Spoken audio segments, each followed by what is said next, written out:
Sveiki, tai pirmoje dalyje mes kalbėjome apie glikacijos procesus ir Vaida išdavė vieną tokią kaip paslaptį, kaip sužinoti, kokiu greičiu vyksta glikacija pas jūs organizme be jokių tyrimų, o šiandien plačiau panagrinėsime atopinio dermatito sąsają su mityba. Ir jūs pati rašėt bakalaurą, ar ne, atopinio dermatito tema ir kaip tai yra susijęs su mityba. Gal galite šiek tiek plačiau pasidalinti? Labai didelės imties tyrimą dariau, tiesą sakant, kai rašiau teorinę dalį ir gilinausi, kas yra ta tema padaryta. Tai labai mažai mokslinių tyrimų yra ta tema ir kadangi aš pati turiu sunkios būklės atopinį įgimtą dermatitą, tai man ta tema yra labai artima ir vėlgi tai yra didelė dalis žmonių galvoja, kad atopinis dermatitas tai yra alergija. Ir kad jeigu tą alergiją eliminuosi, tai kaip ir susitvarkys viskas. Tai dalį žmonių tai yra tiesioginė sąsaja, bet didelė dalis arba išoriniams dalykams, arba neaiškios kilmės. Ta prasme, visiškai neaišku.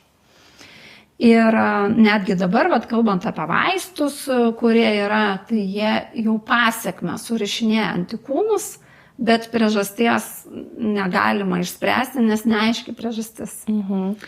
Tai kalbant apie mitybą, mityba turi didžiulę įtaką odai, tame tarpe atopiniam dermatitui. Ir mano tokia pirmoji patirtis asmeninė, aš savo profesiškai šitoj profesijai pradėjau visai taip tikėtai, netikėtai, bet geriau labai didžiulius kiekius hormoninių preparatų, tada man pavyko jų atsisakyti su labai dideliam pastangom, nes kai nustodavau gerti, man tiesiog veido odos nebelikdavo. Šerpė to dabar, ne? Ne, tiesiog bėgdavo skystis ir aš negalėdavau niekur net pasirodyti žmonėse. Ta prasme, tikrai labai sunki būklė, tai pavyko to atsisakyti, liko didelis antsvoris. Sotumo jausmo neturiu iki šiol, jisai išoperuotas. Ir vienu žodžiu, ir aš galvoju, kad viskas mano ten, viskas sugadinta ir taip toliau, ir nors domėjausi mitybą, bet niekad negalvojau, kad man tai gali padėti. Ir čia labai sena istorija, bet vienu žodžiu, taip gavosi, kad su draugiam susilažinom, kad numesim svorio kažkiek per mėnesį ir mes numetėm, aš pritaikiau tą savo žinias. Numečiau aš tą savo dalį svorio, tada žiūriu, kad čia labai lengva ir skanu valgyti ir sotų ir visą kitą. Ir aš per pusę metų numečiau tą visą savo didelį antsvorį. Ir kas atsitiko, man labai pagerėjo odos būklė. Bet aišku, aš valgiau daug daržovių, baltymus neperkeptus, neskrūdintus ir panašiai, laikiausi režimo, geriau vandens. Ta prasme, savo mitybą pakeičiau iš esmės, bet mano tikslas nebuvo oda, nes aš nemaniau, kad tai gali padėti. Ir tada tas pagerėjimas tęsiasi labai labai ilgą laiko tarpą. Tada atėjo kiti žmonės vėlgi dėl svorio numetimo. Ir vėl kosmetologai jų klausė, ką darei? Net jeigu nebuvo kažkokios ligos, bet odos sausėjimas ar panašiai. Tai, o vėliau jau, kai iš hobio tapo darbu, tai baigiau mokslus tą temą ir bakalaurą rašiau būtent iš atopinio dermatito, kad pasigilinti. Ir čia yra keli dalykai. Vienas dalykas yra, kad apskritai ta mityba, kurią aš pati propaguoju, jinai yra antiuždegiminė. Čia visiškai toks kaip ir aiškus žodis uždegimas, bet kaip ir neaiškus. Vienu žodžiu, jeigu trumpai pasakius, ką tai reiškia žmonių kalba, tai yra jūsų organai, ląstelės ir viskas, kas jūsų organizme veikia taip, kaip veikia. Jiem netrukdo, nes maži dalykai mūsų organizmas susitvarko, bet mes savo tam tikrais veiksmais galim pabloginti tą būklę. Tai tvarkingai maitinantis, einant anksčiau miegoti, nereikia 8 tikrai, geriant vandens, susidėliojęs režimą ir būtent neleidžiant šokinėti gliukozai, kas užšokimas reiškia ir glikacija, tai bendrai pagerėja labai daugybę dalykų, reguliuojasi hormonai ir mažėja uždegimas ir odos būklė labai stipriai gerėja. Bet yra tam tikrų dalykų, kur, pavyzdžiui, nes jeigu žmogus alergiškas X produktui, tai čia aiškus, jis suvalgys, kad ir mažą kiekį ir jam bus blogai. Ar dus pradės, ar priklausomai nuo to, kaip jam pasireiškia, ar oda pablogės. kalbant apie atopinį dermatitą, gali turėti įtakos ir aukštas histamino lygis. Dabar kas tas histaminas ir ką jisai daro? Tai tas žodis gal kažkuriem negirdėtas, bet jeigu tie, kurie turi bet kokią alergiją, tikrai antihistamininis vaistas yra girdėję. Tai aš gal daugiau šnekėsiu ne apie procesus, o apie maistą, ką daryt, ką nedaryt. Tai ir čia atsiranda dalykai, pavyzdžiui, aš ten sugalvojau, kad reikia žarnyno mikrobiotą gerinti ir, aišku, raugintų produktų daug valgyti. Ir spėkit, kas nutiko, man labai stipriai pablogėjo. Kodėl? Taigi, iš tiesų, rauginti produktai yra vienas iš vertingiausių, sveikiausių dalykų. Bet viskas, kas rauginta, fermentuota, turi daug histamino. Reiškia, nes histaminą gamina ir mūsų kūnas, bet mes jo galim gauti su maistu. Ir mažus kiekius mes turim tokį DAO fermentą ir jisai suskaido tą histaminą ir susitvarko. Bet jeigu mes suvalgom didelį kiekį produktų, kurie patys turi histamino, mūsų organizmas jau gali nebesusitvarkyti. Sveiko žmogus organizmas susitvarko, bet turinčių tokią ligą jau nebelabai. Tai, pavyzdžiui, rauginti kopūstai, tada avokadas, tada pomidorai. Ir čia nėra, kad tu jų negali visiškai valgyti, bet, pavyzdžiui, tą pačią dieną pomidorų, avokadą ir dar raugintų kopūstų nėra gera idėja, nes histaminas kaupiasi ir gali turėti vėlgi atitinkamą įtaką pablogėjimą. Ir tai nebūtinai bus kitą dieną, gal jūs 3 dienas iš eilės padauginsit ir tada. Dėl to susijęti yra labai labai sudėtinga. Ir aš pati anksčiau sakydavau sveikas, nesveikas produktas. Ir paskui supranti, kad, pavyzdžiui, jums gali būti avokadas labai sveika, ten daug gerųjų riebalinių rūgščių, antioksidantų ir visa kita, o man jau nelabai. Tai vat šitoj vietoj kas atsitinka? Tai čia histamino kiek gauna. Tada dar yra histamino liberatoriai, reiškia, produktai, kurie atlaisvina mūsų organizmą. Jie patys histamino neturi, bet jie veikia mūsų organizmą taip, kad mūsų organizmas jo daugiau išskiria. Ir dar yra DAO inhibitoriai, tai yra, kur tą fermento veiklą neleidžia jam veikti. Ne? Ir tada vėl tas derinys vėlgi gali turėti neigiamą įtaką. Tai šitoj vietoj pačiam susidėlioti meniu neįsivaizduoju. Bet vieną dalyką reikia žinoti, kad toks meniu, kuris visiškai sumažina tą histamino kiekį, beje, jisai tikrai puikiai veikia visada dilgėlinę sergantiem, tai yra diagnostinis, yra 6 savaitės, maks 8 laikomas, kas 2 savaitės žiūrim, kaip keičiasi būklė ir jisai yra ganėtinai ribotas. Tai va šitoj vietoj galima stebėti, ar man asmeniškai tas daro įtaką ar nedaro. Bet čia šitą aš, pavyzdžiui, siūlyčiau daryti tiem žmonėm, kurie turi labai sunkios būklės, kur trukdo gyventi paprastai tą.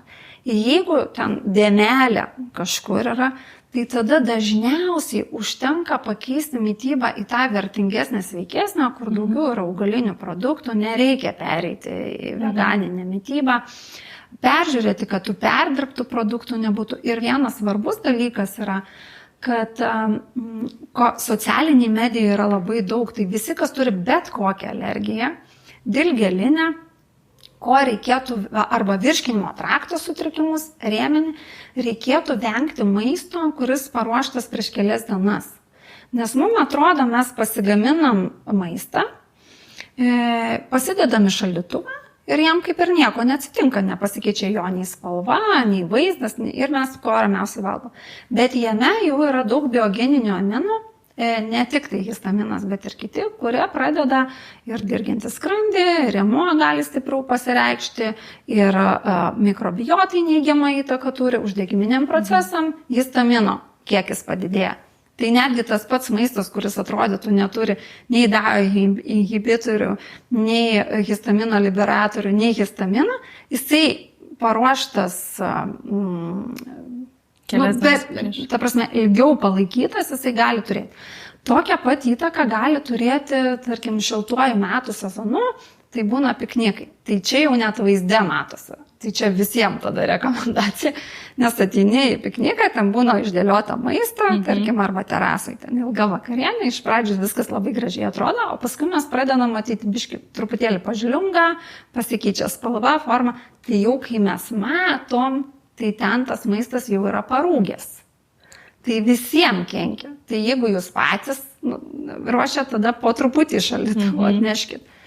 Jeigu ne patys, tai ką, pavalgėt ir tada pertrauka, o tada jau valgyti tik tai, kas buvo nepjaustyta, negaminta, vienu žodžiu, kur arba sausas buvęs, arba cielą gurką pasiimti, savo susipjaustyti, ta prasme jau tokio maisto nerekomenduočiau vartoti, nes tokiu atveju jau visų odai, organizmui yra blogai. Tai nors atrodo tas pats sveikas produktas, ar ne, ten iškeptas kepsnys. Taip, tai vad grįžtant prie tos mitybos, kur sumažinam, padidinam augalinių produktų, nes vėlgi nereikia koncentruotis į vieną faktorių. Tai reiškia daugiau augalinio maisto, išmetam visą perdirbtą maistą, susidėliojam valgymo režimą, žemo glikeminio indekso produktai, tai reiškia, kurie neužkelia gliukozės, liaudiškai cukraus, tada mažinam histamino lygį, tai vat dar, bet tik tai diagnostikos metu, nes paskui įvedinėjom atgal ir žiūrim pieno produktus ir glitimą išimam, bet tik tai laikinai. Nes, pavyzdžiui, vėliau atgal įvedinėjom ir žiūrim, ar tam žmogui reaguoja ar ne, ir tai yra individualu. Tai pradžiai išmetam daugą, tada 95% pagerėjo tyriamųjų, 95%. Nepagerėjo 2%, tai yra viena, kur kažkodėl sugalvojo tyrimo metu suvalgyti produktų, kurią jinai žinojo, kad yra alergiška. Neklauskit. Kodėl? Kodėl? Neklausiau, nes jau koks skirtumas, tai yra akivaizdu. O kitas vyrukas, jisai patyrė labai didelį stresą. Tuo metu ir jam nepagerėjo, bet ir nepablogėjo, kai įprastai pablogėjo. Ir kalbant apie atopinį dermatitą, jis yra skirstomas pagal SCORAD, yra tokia speciali skalė. Tai visi perėjo kaip minimum į žemesnį sunkumo lygį, o kai kurie peršoko per kelis vos per 6 savaitės. Tai ką tai reiškia? Tai reiškia, kad mityba turi didžiulę įtaką mūsų organizmui. Tai dar reikia turėti minty, kad jie nekeitė miego. Jie nepradėjo judėti daugiau. Nedarė kvėpavimo pratimų, kurie mažina stresą, ar ne, ką dar galima daryti šalia. Tai visą tą tik tai pakeitė mitybą ir tai jau duoda didžiulį efektą. Ligos, kurie neturėjo tiesioginę sąsają su alergija. Tai reiškia, kiek daug mes galim padaryti. Aišku, kai yra odos problemos, tai yra būtina ir teisingai kremus tepti ir visa kita. Ir jie tuo metu nei vienas nevartojo jokių vaistų, nei tepamų, nei geriamų. Ir jūsų mastas buvo pakankamai didelis, ar ne, apie 100 tyriamųjų, kaip supratau, Taip. Ir visai tai grupiai. Bet vėlgi nėra turbūt tokios, kad šventos mitybos ir tinkamos visiems, tai yra labai unikalu, tai kovojos tam tikra problema. Ir aš, jei neklystu, mačiau pas jūs puslapyje, kad įsikėlėte, ar ne, kaip mitybos planą atopinio dermatito ir turbūt tas žinias panaudojate, ką atradot. Tai mitybos planą taip galima įsigyti, bet kas nesakau pačiam susidaryti, mes 3 ten sėdėjom, galvom, kaip padaryti, kad per tas 6 savaitės nevalgyti 5 produktų, nes vienas produktas tą dar, kitas tą ir pavyko labai įvairių meniu padaryti, bet kas nori plačiau pasiskaityti apie histaminą, kaip jisai veikia ir panašiai, nes ten yra daug faktorių, ne tik tai patys produktai. Tai yra, aš savo visą mokslinį darbą įkėliau visiškai nemokamai į Suleknek.lt ir ten susiveda atopinis dermatitas ir matysit viršelį ir galėsit pasiskaityti, ką tas duoda ir panašiai. Bet faktas yra tame ir ką aš akcentuoju, kad tarkim net ir su to mitybos planu. Tai jeigu kiti mitybos planai, tarkim, subalansuotos mitybos, ten cholesterolių mažinti, kraujospūdžiui, dėl diabeto, tai jie yra skirti visam laikui, realiai. Ne? Tai tikslas žmogui yra išmokyti valgyti kitaip, bet kad jam būtų ir skanu, ir sotu, ir linksma, bet žodžiu taip. Šitas yra diagnostinis, tai reiškia mūsų tikslas pirmiausia žiūrėti, ar tai turi žmogui įtakos konkrečiai. Jeigu turi, tai kiek. Bet vėl, ką aš noriu, kad jeigu nėra stiprus, tai gal tada pradėti nuo mažesnių žingsnių. Ir tada žiūrėti, gal mums to užteks. Aš visada prieš labai drastiškas priemonės, todėl kad drastiškos priemonės jos labai greitai veikia, bet dažniausiai žmonės ilgai jose negali išbūti. Ir tada taip ten, oi, čia man labai stipriai pagerėjo, o kas yra po metų. Tai mano tikslas visada yra, kad žmogus, kaip pasakyti, kad jisai įgytų supratimą ir vėliau galėtų ilgai taip gyventi. Nes oda tai lėtinės ligos. Jos yra visam gyvenimui dažniausiai. Tai yra ilgos distancijos bėgimas. Ir va tie kritinėjimai dažniausiai, ypač jeigu labai ribota, labai dažnai skatina vėliau tų produktų didžiulį vartojimą, nes labai noris. Tai va, kalbant apie tą labai ribotą meniu skirtas trumpam laikui, kad susižiūrėti ir paskui pamažu vedinėti produktus atgal ir žiūrėti, ar man asmeniškai jie kenkia ar ne. Dar kalbant apie atopinį dermatitą, sakykime, jeigu žmogus valgo pieno produktus, tai jam netinka kieti fermentuoti sūriai, nes jisai irgi didelis kiekis vitamino. Tai kitaip sakant, viskas, kas yra pastoviai fermentuota, brandinta, tai jau jie turi histamino ir kitų biogeninių aminų, kur va tam žmogui nėra geras pasirinkimas. Ir mes dar prieš visą mūsų šitą tinklalaidę diskutavom, kad esam pažįstamos jau šiek tiek nuo seniau ir kaip aš jūs kreipiausi ir apimant visą tą, kad atrodo odos problema, ar ne, ir ateina pas mus kaip pas kosmetologą ir viltis yra padėti tik tai iš išorės ir jie truputį nustemba, kad galima padėti ir reikia padėti šiek tiek su vidum. Lygiai taip pat ir paaugliai su akne, kur atsigula ir tu man dabar viską padaryk. Ir kai mes duodam jūsų tą mitybos planą paruoštuką rekomendacinį, kad atkreip dėmesį, kad tarkim sušiuose ten ryžiai yra kaip angliavandeniai, tas pats, kas, tie patys cukrų sukelimas, kad žemesnio glikeminio indekso dieta, būna labai sunku pertransformuoti tą mąstymą. Ir labai smagu, kad diskutuojam tom temam ir apjungiam. Tai vėlgi, kalbant apie aknį, tai iš vis, jeigu, tarkim, atopinis dermatitas, tai tikrai daug sunkiau valdomas. O kalbant apie aknę, tai čia yra linksmoji dalis, nes faktiškai jau per mėnesį matosi rezultatas mažiau naujų darinių. Per 3 mėnesius labai stiprus rezultatas, o per 6 mėnesius rečiau ir pas kosmetologus reikia žymiai. Dėl aknės rečiau, kas yra labai smagi dalis. Pats smagiausias dalykas, kai moteris rašo, kad man nebereikia kiekvieną rytą storos sluoksnio krem pudros. Aš galiu tiesiog pasitepti kremu, SPF ir keliauti. Man nebereikia slėptis. Tai tada mano širdis dainuoja, nes visai pasikeičia gyvenimo kokybė. Ir aš dar noriu šiek tiek gal pakoreguoti, kaip jūs minėjot, per mėnesį rezultatas, ar ne? Bet jeigu mes dar įvedam prieš uždegiminės priemonės iš išorės, tai žinokit, per savaitėm tai praktiškai galima matyti dienom, nes iš visų pusių oda gauna pagalbą. Tai dar pagreitėja tas rezultatas. Tai kalbant apie išorinę pagalbą, jinai, mano nuomonė, yra būtina ir labai svarbu yra daryti prevenciškai. Ir, pavyzdžiui, jeigu aš sakau, kad ten rečiau lankytis pas kosmetologę, tai nes dažnai ateina, jūs man nepataisykite, jeigu aš klystu, bet dažnai ateina, kai jau blogai. Taip. O aš visada akcentuoju, kad reikia daryti dar, kol yra gerai. Kol pakankamai gerai. Kol pakankamai gerai ir prevenciškai. Aš, pavyzdžiui, pati pas kosmetologę einu kas 2 savaitės, turiu savo laiką 10 metų. Aišku, ten jeigu išvažiuoja, ten dar kažkas, ten kosmetologė, tas tada. Nes nors aš pati daug dalykų susitvarkius, bet tas išorinis visada sinergija. Kai tu iš dviejų pusių darai, tai efektas tikrai yra nepalyginamai geresnis, negu tu darysi kažką tai vieną ir daug greitesnis ir labiau džiuginantis ir ilgalaikiškesnis.